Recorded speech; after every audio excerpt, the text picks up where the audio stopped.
Buenos días, tardes y noches, estimados señores estudiantes. Continuando con el programa de farmacología, hablaremos hoy al respecto de las infecciones nosocomiales.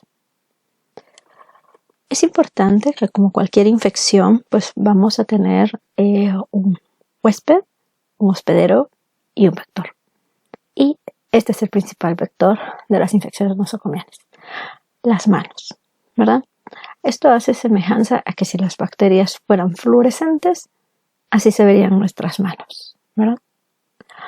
La historia de las infecciones nosocomiales se remonta a la historia del Dr. Ignacy Semmelweis, quien vivió en 1818 a 1865 y quien en la observación del incremento de las muertes maternas por fiebre puerperal observaba que la práctica diaria médica era ir temprano a las áreas de patología y hacer las necropsias de las mujeres que habían fallecido. Posteriormente, los médicos, sin lavarse las manos, pasaban a las zonas de evaluación y seguimiento de las madres, ¿verdad? Contaminando a más de ellas.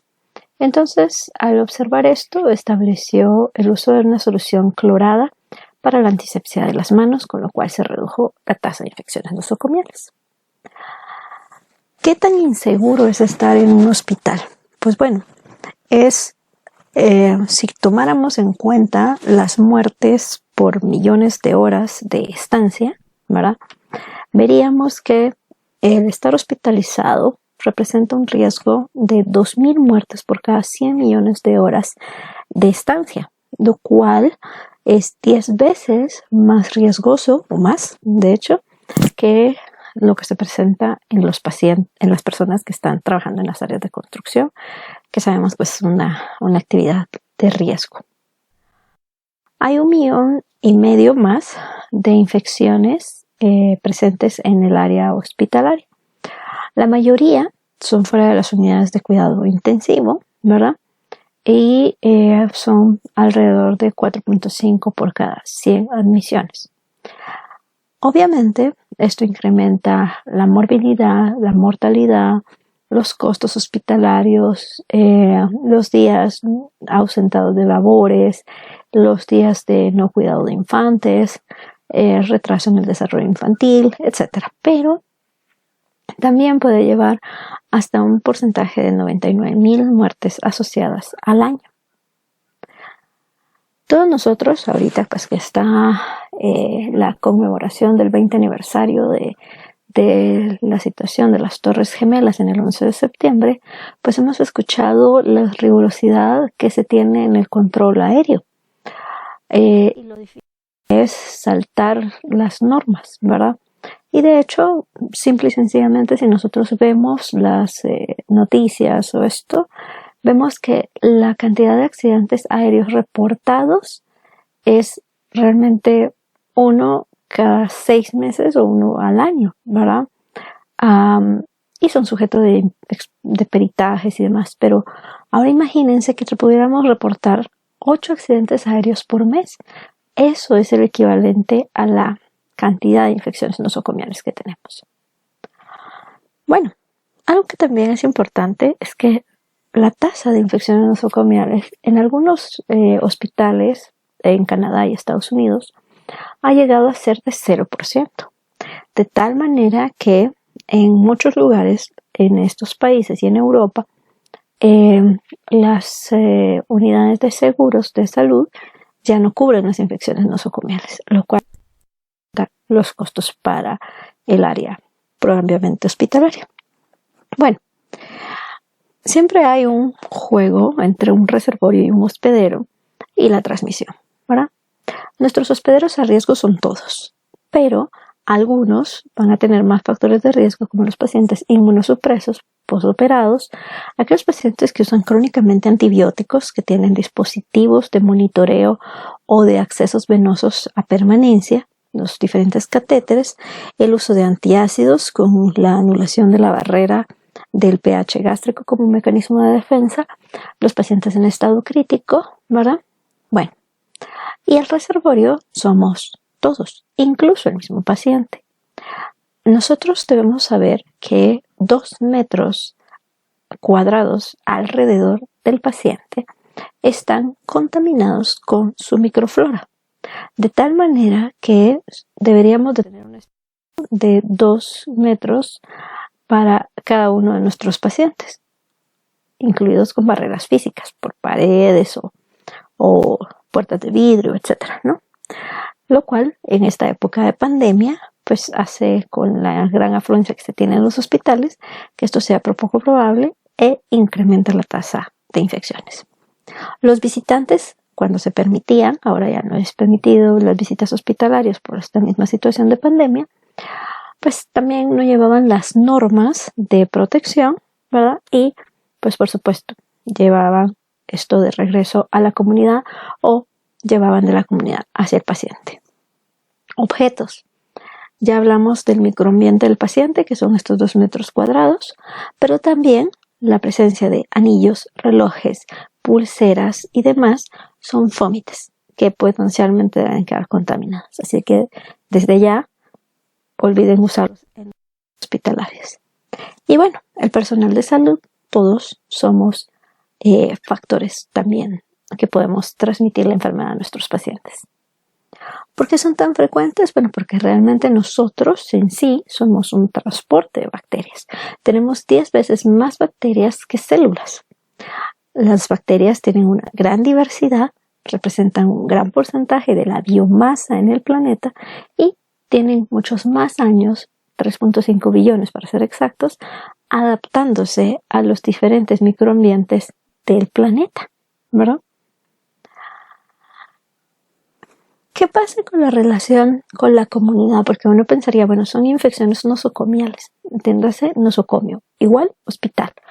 ¿Por qué entonces sacar aquí a la comunidad? Bueno, porque el principio básico, de acuerdo, de las infecciones nosocomiales y de la resistencia antibiótica se da a nivel comunitario. El uso inapropiado de antibióticos, y no me refiero solo en humanos, a quienes se les puede prescribir amoxicilina porque tienen catarro, por ejemplo, entonces ya estamos usando y seleccionando flora, sino también porque a nivel veterinario existe la idea de que dar antibióticos acelera y mejora el crecimiento de los animales, de tal manera que hay una proporción aproximada de 1 a 10 de toneladas de antibióticos utilizados de humanos a animales, o sea, los animales usan 10 veces más antibióticos. De tal manera que la carne y el pollo y cualquier otro producto que consumamos va a tener pequeñas cantidades de antibióticos y el mal manejo de los desechos de las diferentes zonas de crianza contamina las fuentes de agua y otros alimentos y también quedan pequeñas cantidades de bacterias, que si bien de antibióticos, que si bien a nosotros no nos causa ningún tipo de dato, ¿de acuerdo? Es decir, no vamos a curarnos una infección tomándonos 10 tazas de caldo de pollo, por ejemplo, pero estas moléculas, aunque sean en pequeñas cantidades, tienen relación con las bacterias y permiten que estas últimas generen mecanismos de resistencia. Finalmente llega un paciente con estas bacterias ya con cierto grado de resistencia hacia el hospital. Este paciente hay que tomar en cuenta también en los hospitales el diferente traslado entre áreas, ¿verdad?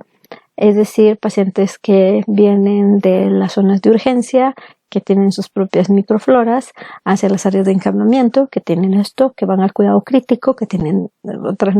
Cada uno de los servicios hospitalarios tiene una microflora específica. Y el hospital, cada hospital tiene una microflora específica, de tal manera que, por ejemplo, no hay sensibilidad ni los mismos agentes que se aíslan en Seguro Social Zona 9, Seguro Social Zona 6, Seguro Social 719, San Juan de Dios o Roosevelt, ¿verdad? Entonces eso también es algo que tenemos que hablar. Por supuesto, dentro de las prescripciones, dentro del hospital, también pueden haber errores en prescripción. El paciente pues está ya sometido a todo esto y los visitantes, lo cual incluye también inclusive a los médicos, si no tienen un apropiado control de precauciones para evitar la colonización, pues vamos a transportarlo a la comunidad. Entonces, finalmente la comunidad recibe por muchos lados agentes que son potencialmente de mayor riesgo bacteriano. La resistencia a antibióticos se vuelve un problema entonces global y urgente porque no tenemos muchos antibióticos de los cuales disponer, como vamos a ver más adelante, ¿de acuerdo? Y no hay nuevos mecanismos de acción. Hay especificidad, por decirlo de alguna manera, aunque cualquier bacteria se puede volver resistente, pero las que además han demostrado resistencia a Staphylococcus aureus con su resistencia a meticilina y vancomicina, los Bacillus gram negativos que pueden ser multidrogoresistentes, y aquí por ejemplo vean como dice resistencia a penicilina, cefalosporinas, carbapenem, monobactam, quinolonas, aminoglucósidos, tetraciclinas y polimixinas. O sea, literalmente se leyeron el libro de Pharma y los reto a encontrar un antibiótico al cual todavía pudieran ser sensibles este tipo de gérmenes. Y tuberculosis, que es un problema prevalente en Guatemala y que por el incumplimiento del esquema o abandono del esquema, pues finalmente el paciente también puede generar multidrogoresistencia. Estos son los agentes, ¿verdad? Esta es la alfombra roja de nuestras bacterias resistentes. Por supuesto, hay mayor cantidad pacientes susceptibles, por ejemplo, ahora hay más prematuros, tenemos un incremento del porcentaje de personas ancianas también, ha incrementado la tasa de sobrevida en Guatemala, pacientes sometidos a cirugía, y aquí no estamos hablando de cirugías selectivas únicamente, sino también pacientes con cirugías de urgencia, que de hecho tienen más riesgo de infección, trasplantados renales, primordialmente en Guatemala no hay mucha más cultura de trasplante por el momento, pacientes con quimioterapia o uso de drogas inmunosupresoras, ¿verdad? Que puedan tener injerencia en la respuesta del paciente o estancias hospitalarias prolongadas. Esta fotografía fue tomada con autorización de los padres y reserva los datos susceptibles de identificación del paciente. Pero creo que pues es bastante explícita en el hecho de que vean este tubo que va hacia la tráquea del paciente, ¿verdad? Aquí se anula la turbulencia a nivel nasal, el moco que captura bacterias, o sea, esto va directo a la tráquea y al pulmón, a los pulmones, perdón. Las sondas de alimentación que también pues pueden drenar o pueden darse a través del pueden drenar el líquido del ácido gástrico, de acuerdo, pero que también finalmente abren otro punto de acceso, de acuerdo. Las sondas urinarias que también rompen la barrera de la uretra, y esto que ven ustedes aquí cubierto con micropore, que ahora ya no se usa esta curación, sino son materiales estériles y transparentes para poder ver cambios en los sitios de inserción, son catéteres centrales que van directo hacia la aurícula derecha, lo cual obviamente es otro foco directo de infección, ¿verdad? Por supuesto, la exposición de la piel completa también es otro foco de infección probable. Así es que, pues imagínense las medidas que hay que tomar para que este paciente no se infecte. La carga, entonces, es mucho mayor en países en desarrollo por la misma incremento de la afluencia y de solicitud de acceso a servicios por parte de los pacientes, ¿de acuerdo? El uso inapropiado de antibióticos, la disposición de uso de genéricos de buena calidad y que sean bioequivalentes, ¿verdad? Personal de salud poco entrenado, ¿verdad? Que, por ejemplo, esté tomando decisiones cuando realmente, por ejemplo, ya se debería de consultar a alguien como infectología, sea adultos o pediatría, ¿verdad? Y que finalmente se priorizan otros problemas de salud sobre el control de las infecciones nosocomiales. ESCAPE es el acrónimo que se ha acuñado para las bacterias nosocomiales que tienen un alto nivel de resistencia y incluyen al Enterococcus faecium, Staphylococcus aureus, Klebsiella pneumoniae, Acinetobacter baumannii, Pseudomonas aeruginosa y Enterobacter species. Y escapan, ¿verdad? Por eso es que se acuñó este acrónimo. Importante es que hay en todos los continentes, ¿verdad? diversos porcentajes, y si ven, estos son pues los que han predominado. En algunos varían, por ejemplo, el Staphylococcus aureus meticilino resistente en Latinoamérica es 46%, 53% en América del Norte, en 25% en Europa, en Asia y Pacífico es 0.7%.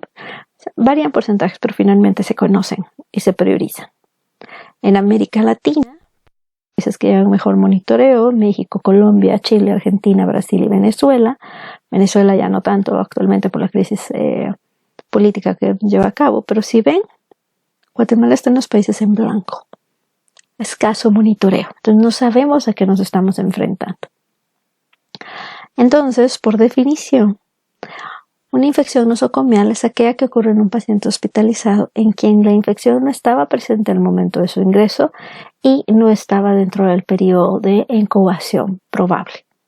Por ejemplo, varicela, su periodo de incubación es de 14 a 21 días, de tal manera que si el paciente ingresó hoy y el miércoles tiene ya la erupción, esa varicela no es nosocomial, porque el tiempo de incubación no corresponde con el tiempo de aparición de los síntomas, ¿verdad? Por ejemplo, si el paciente ingresó por una artritis séptica de rodilla, está pues en tratamiento y todo, y presenta al día 21 de estancia hospitalaria datos y síntomas respiratorios y tiene aislamiento de COVID-19, por ejemplo, ese COVID-19 no viene de la comunidad, ese COVID-19 es del hospital, porque ya dio tiempo de que lo incubara. Entonces, ojo con, debemos de saber la fisiopatología de las enfermedades para hacer una adecuada clasificación. Bueno, siempre vamos a tener una bacteria sensible y una bacteria resistente. Las bacterias han sobrevivido porque son capaces de transportar la información a través de los diferentes mecanismos, por ejemplo los fagos y demás, de acuerdo, se transfieren los mecanismos de resistencia a través de plásmidos y se vuelve una nueva cepa de bacterias resistentes, ¿verdad? Esto hace que de pasar a cepas resistentes raras, como vemos acá con esta imagen de XX, pues ahora tenemos muchas más cepas y se vuelve una cepa predominante. Entonces, siempre recuerden, tenemos un patógeno, tenemos una infección, uso de antibióticos, formación de resistencia a antibióticos y un patógeno resistente. Pero también tenemos mecanismos para frenarlo. Prevengamos las infecciones, diagnostiquemos tempranamente y tratemos de forma eficaz, usemos antibióticos de forma apropiada y prevengamos la transmisión, ¿verdad? Entonces tenemos puntos donde actuar y mantener a nuestros patógenos sensibles. Hay 12 pasos que recomienda el Centro de Control de Enfermedades, que es el símbolo que tenemos acá. Estos 12 pasos se centran en 4 puntos, que eran los que vimos en la diapositiva anterior: la prevención de la transmisión, el uso acertado de antibióticos, diagnóstico y tratamiento, y la prevención de la infección. Y estos son: vacune, que es lo que se hace en la actualidad; retire catéteres que no sean necesarios; adapte el tratamiento, es decir, si ya sabemos que es sensible a esto, usemos esto, no usemos el amplio espectro; consulte expertos. Por eso hay, a Dios gracias, existencia de colegas que tienen especialidad en infectología, pues hagamos uso de nuestra posibilidad de interconsultar. No use antimicrobianos de forma liberal, use datos locales, o sea, de nada sirve que yo trate una neumonía nosocomial pensando en los gérmenes del San Juan de Dios si estoy en el Seguro Social, o viceversa, ¿verdad? Trate la infección, no la contaminación. Es decir, piense que su paciente está infectado, ¿verdad? Sepa rechazar la vancomicina, no la use de primera intención. Si el paciente ya se curó, de nada sirve que el esquema, si ya hay todos los datos de cura al 14º día, ¿para qué quieren darle 21? Para eso significa el ayudarse con sus colegas de infectología. aísle el patógeno, siempre tomen cultivos y rompa la cadena de la contaminación. Entonces, lávense las manos, utilicen barreras de defensa física para evitar contagio entre un paciente y otro. Entonces, si ustedes saben la bacteria, saben los antibióticos a los cuales son sensibles, a través del antibiograma que se los van a reportar en los cultivos, van a saber cuál es la concentración inhibitoria mínima, pueden verificar la concentración máxima y el tiempo medio que debe tener el antibiótico, deben de pensar el tejido infectado, ya que es muy importante. Por ejemplo, por decirles algo, estreptococo es uno de los gérmenes que nos puede causar osteomielitis, pero la duración, la dosis del medicamento es distinta a la que puede darse en un paciente que tiene una neumonía por estreptococo. Aunque el germen sea el mismo, el tejido también debe de saberse para poder determinarlo. Por supuesto, no es solo bacteria y tejido, también tenemos que saber en qué paciente estamos hablando. Por ejemplo, si el paciente está en choque, en un estado de gravedad alto, en el cuidado intensivo, ¿de acuerdo? El tiempo que tenemos para controlar la infección es muy corto, ¿verdad? Entonces tenemos que utilizar bien dirigido en base al tejido, en base a la concentración inhibitoria y en base a la bacteria, el tipo de antibiótico que vamos a utilizar. Y recuerden las interacciones, ¿verdad? Los mecanismos de resistencia son 4. La inhibición enzimática, la alteración del sitio blanco, bombas de flujo y modificaciones de la permeabilidad de la membrana a través de la formación de purinas. Cuando nosotros tenemos el antibiograma, pues vamos a tener la posibilidad de saber la resistencia en base a métodos cualitativos como los test de difusión con disco y los cuantitativos en los cuales sí nos expresan la concentración inhibitoria mínima. Esto lo vimos hace algunas semanas, en donde diagramamos la concentración sérica que se obtiene con el tiempo y vimos que una dosis única de medicamento va a tener una concentración máxima, un tiempo máximo, un tiempo medio y la concentración inhibitoria mínima, ¿verdad? Y esto nos da un tope donde tenemos la ventana terapéutica o zona terapéutica que nos permite no llegar a la concentración tóxica. Pero también hablábamos del área bajo la curva, que es toda esta parte, ¿verdad? Y de cuando tenemos el problema de que esta concentración inhibitoria mínima sube. Y entonces la dosis que requerimos usar pasa la concentración tóxica, ¿verdad? Y nuestra área bajo la curva se modifica. Y se considera entonces una bacteria resistente. Esto lo vamos a pasar muy pronto porque esto lo van a ver en otras áreas como semiología, por ejemplo. Los criterios para el diagnóstico de infecciones nosocomiales, ¿verdad? Siempre los factores de riesgo a las infecciones nosocomiales subyacentes pueden ser en el tracto urinario, catéter o procedimientos urinarios invasivos, también infecciones en pacientes con edad avanzada o embarazo o diabetes, infecciones del tracto respiratorio.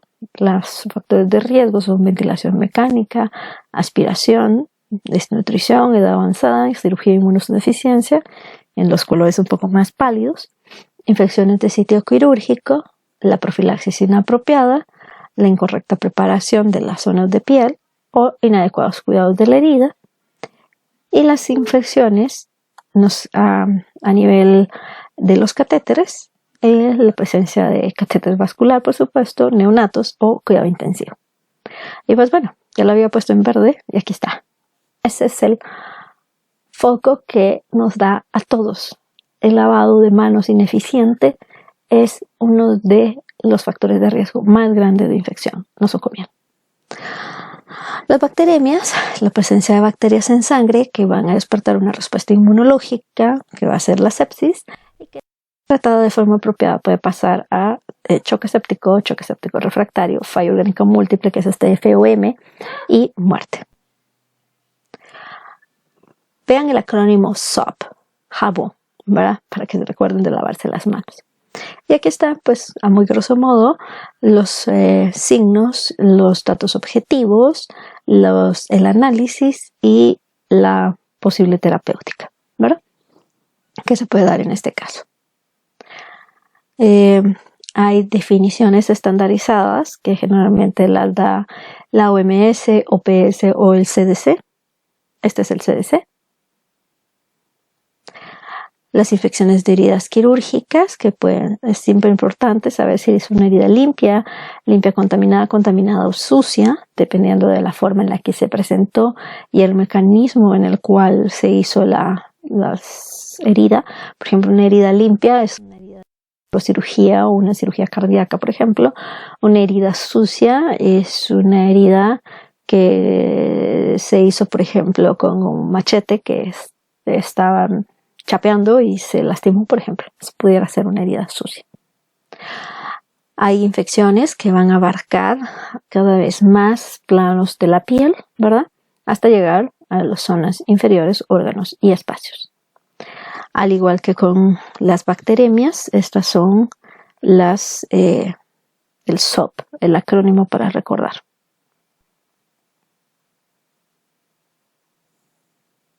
Neumonías nosocomiales, pues bueno, aquí les pongo un poco de todo lo que son los mecanismos fisiopatológicos, no vamos a entrar mucho en detalle. La ventilación mecánica, el daño químico, el daño biofísico, toda la alteración en lo que es la perfusión y pues finalmente los datos de infección. Vamos a ver también lo que es la sobreinfección o infecciones nosocomiales. También les comparto el criterio ahí. Esto es a manera de ejemplo, ¿no? Es para aprendérnoslo de memoria, ¿verdad? Y claro, si sabemos que es una infección nosocomial, también tenemos que definir las que son adquiridas en la comunidad, ¿verdad? Para poder establecer las diferencias. Igual con las infecciones de vías urinarias, examen general de orina, esta es la anotación, ¿verdad? Y bueno, ¿qué hemos hecho? Pues por supuesto, hemos hecho vigilancia epidemiológica, interpretación, observación sistemática y activa, colección, análisis, difusión, como esto, y cambios en las prácticas de atención con planeación, implementación, evaluación y recomendaciones. Una de estas es la implementación de sugerencias o normativos. Por ejemplo, si ustedes tienen una infección por gram negativos, menos de 5 días, pues esto es lo que se sugiere de antibióticos. No voy a entrar en detalles porque pues ya pertenecen a quinolonas, carbapenem y penicilinas y cefalosporinas que ustedes ya vieron previamente. Si esto ya tiene más de 5 días, pues entonces vean cómo ya no se utiliza solo un grupo farmacológico, sino se utilizan 2 en relación a hacer sinergia, ¿verdad? Y pues es una combinación dependiendo del germen que tengamos aislado. Si es una infección en el torrente sanguíneo, los antibióticos son muy semejantes y también no se recomienda monoterapia.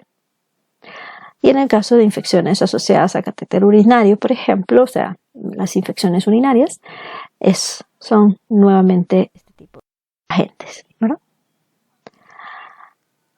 Ya si tenemos infecciones graves, pues entonces ya nos dicen, bueno, miren, si tienen beta-lactamases de espectro extendido, ya no pueden utilizar cefalosporina, ya no pueden utilizar ningún tipo de penicilina, vayan a carbapeneo, ¿verdad? Si producen carbapenemasas, vayan a colistina o tigecyclina. Si tienen algunas combinaciones también, ¿verdad? Para poder ayudar en sinergia como el uso de colistina con tige o tige con ampicilbactam-colistina. Si son resistentes, pues ya pueden ir haciéndose combinaciones, ¿de acuerdo? O administraciones por otras vías, como por ejemplo nebulizaciones con antibióticos, ¿de acuerdo? Recuerden, bacterias vamos a poder atacarlas inhibiendo su formación de pared formación de membrana, formación de proteínas, síntesis de productos intermedios como el ácido fólico o síntesis de ADN, ¿verdad? Ok, esos son nuestros 5 mecanismos de resistencia. Vamos a ver algunos grupos muy breves o clases en esta parte. Oxazolidonas son sintéticos únicamente. Fueron creados en 1978 por DuPont y el único disponible es linezolid. Esta es su estructura química y en estos puntos se basa para mejorar su acción. El mecanismo de acción es inhibición de la síntesis proteica al inhibir la formación o la unión de el ribosoma, ¿verdad? Es decir, está la unidad 50, la unidad 30S y el insulin inhibe la formación del complejo 70S. Entonces no hay maquinaria para poder sintetizar proteínas. El espectro es bueno para gram positivos como estafilococo, enterococcus faecium, fecalis, streptococcus pneumoniae, streptococcus pyogenes. No sirve para gram negativos, ¿verdad? Con algunas excepciones como Neisseria meningitidis y en algunos casos Haemophilus influenza, ¿verdad? Y algunos anaerobios como Bacteroides fragilis y Fusobacteria. Se administra tanto de forma oral como intravenosa, la biodisponibilidad es cercana al 100%, tiene una vida media de 5.5 horas, el metabolismo es renal y fecal en menor o mayor proporción. Está indicada para infecciones por Staph aureus meticilino resistentes o Enterococcus vancomycina resistente. Los mecanismos de acción, porque ya hay mecanismos de acción para el linezolid, es la mutación en la región 5 del ARN ribosomal 23S, lo cual hace que la subunidad 70S se forme, el complejo 70S se forme, porque el sitio donde se une el linezolid, que es esta región 5, está mutado, ¿verdad? Puede haber mutaciones intratratamiento también. Y las bombas de flujo en algunos tipos de enterobacterias. Los glucopéptidos actúan inhibiendo la síntesis de la pared bacteriana, se unen a precursores e inhiben la formación de cadena de peptidoglucano, ¿verdad? Aquí se incluyen vancomicina y teicoplanin y son solo efectivos para gram positivos, iniciando la síntesis de D-alanina en el pentapéptido del peptidoglucano, inhibiendo la transglucasilasa y de esta forma la elongación y el crecimiento no se da. Hay resistencia, ¿verdad?, con la pérdida del enlace de hidrógeno que hace que se pierda la sensibilidad. Y pues obviamente la bacteria pues puede continuar su replicación. El mecanismo de acción de teicoplanin es similar al de vancomicina. Pueden administrarse por vía muscular o intravenosa, cosa que no es con la vancomicina, que solo puede ser intravenosa. La vida media es prolongada y pues básicamente llega hasta las 70 horas.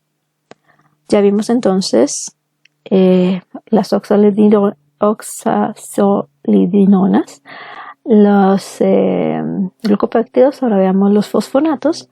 En ellos solo está la fosfomicina, que inhibe el estadio de la síntesis de la pared celular a través de la inhibición del enolpiruvato. Este se activa tanto para gram positivos y gram negativas, a pesar de que tengan penicinilasas, ¿verdad? Entonces, todavía es un buen antibiótico, ¿verdad? Ya hay cepas resistentes. La administración de fosfomicina puede ser tanto oral como intravenosa. Otro grupo, las polimixinas, fueron descubiertas en 1947. Son polipéptidos, 5 compuestos, la polimixina A, B, C, D y E, de los cuales únicamente son útiles B y E, y actualmente solo la B. Esta es la estructura química. Estos son los aminoácidos que se incluyen, ¿verdad? Y el mecanismo de acción de las polimixinas incluye la atracción electrostática entre la polimixina, que tiene una carga positiva, y el péptido A de las bacterias, ¿verdad?, que es una carga negativa. Eso genera el desplazamiento de los electrolitos que estabilizan la membrana, que van a ser magnesio y fósforo, ¿verdad? Y esto hace que entonces se puedan insertar los residuos hidrófobos en la membrana externa, y esto genera una alteración de la estructura, causando la lisis bacteriana por pérdida de la estabilidad y la ósmosis, ¿verdad? Entonces causan de ser este orden a ser este desorden, y si lo quisiéramos ver en estructura, pues aquí están insertándose y pues forman estos poros.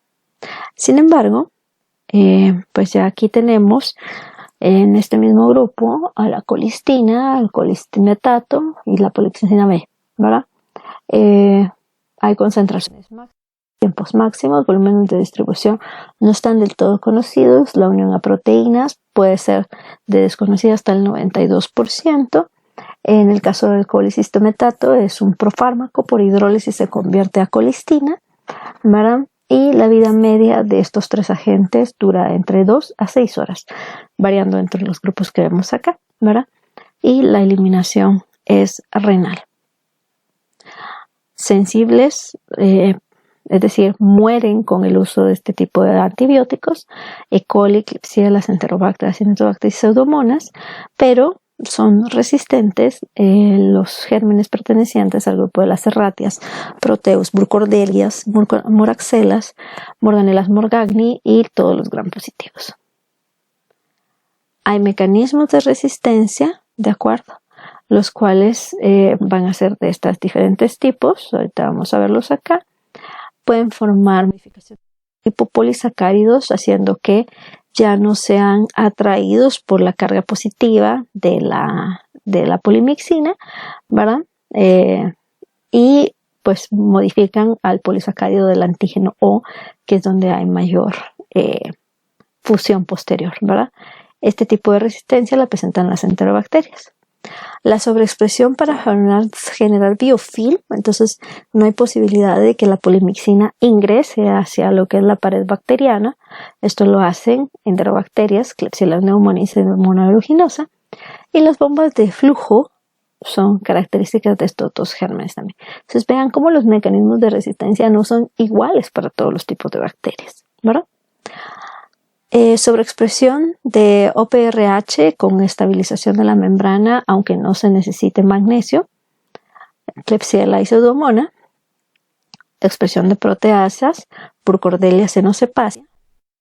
Pérdida de lipopolisacáridos como enterobacterias, Klebsiellas y Pseudomonas. Los efectos adversos, ¿verdad?, van a ser reacciones de anafilaxia, eosinofilia, fiebre, urticaria, nefrotoxicidad y neurotoxicidad. En colistina pues tenemos menos, pero persiste también la neuro y nefrotoxicidad. Contraindicaciones: la hipersensibilidad, miastenia gravis, oligoureo o embarazo, o falla renal, por supuesto, por el mecanismo de eliminación, y las precauciones, pues que podemos causar cierto grado de inhibición de la transmisión neuromuscular, por eso es que no se usa miastenia, ¿verdad? Y también podemos causar falla renal. ¿Qué incrementa el riesgo de nefrotoxicidad? Recuerden que hablábamos de las interacciones. Pues por supuesto el uso de aminoglucósidos, el uso de vancomicina, el uso de anfotericina B o medio de contraste en nuestros pacientes. Y la nefrotoxicidad en alerta. Otro de los medicamentos que podemos utilizar son las glicilciclinas, de las cuales la representante es la tigeciclina. Este es su mecanismo su estructura química, que son derivados de minociclina, que es una de las tetraciclinas que ustedes conocen. Es activo a nivel de la subunidad ribosómica 30S con una biodisponibilidad del 100%. Tiene un efecto postantibiótico prolongado y la vida media puede llegar hasta las 60 horas. La eliminación es primordialmente por heces. Hay patógenos que ya son resistentes a tigeciclina, como el Staphylococcus aureus, el Streptococcus, los enterococos vancomicina resistentes o los gérmenes productores de beta-lactamasas de espectro extendido. Eso significa este término, BLE. Acinetobacter y algunos patógenos atípicos, bacterias, clamidias, microplasmas o legionela. No es activa para Pseudomonas. Entonces tenemos un problema en las infecciones nosocomiales. ¿Cómo lo vamos a enfrentar? Dos formas. Preventivo, control de la ecología hospitalaria, usando antibióticos de manera dirigida, ¿verdad? El tratamiento, si ya tenemos esto, pues obviamente pueden darse infusiones continuas de antibióticos, combinaciones de antibióticos, antibióticos usados nebulizados, pero todo esto debe ser guiado y orientado por infectología. Y también en los dos espectros, en el preventivo y en el tratamiento, la transmisión a través de las manos. Lávense las manos. Hay 5 momentos para el lavado de manos. Antes de que toquemos al paciente, antes de cualquier tipo de procedimiento, después de haber tenido contactos con fluidos, después del contacto con el paciente y después del contacto con el entorno, con el paciente. Cuídense y cuiden a sus pacientes y sus familias. Así es que nosotros tenemos la solución en nuestras manos, ¿de acuerdo? Podemos prevenir la infección, diagnosticar y tratar adecuadamente, prevenir la transmisión y utilizar los antibióticos de manera sabia. La prevención es primordial. Proteja a sus pacientes, protejan a sus compañeros, protéjanse a sí mismos y promuevan los servicios de una buena calidad. Con esto, muchísimas gracias.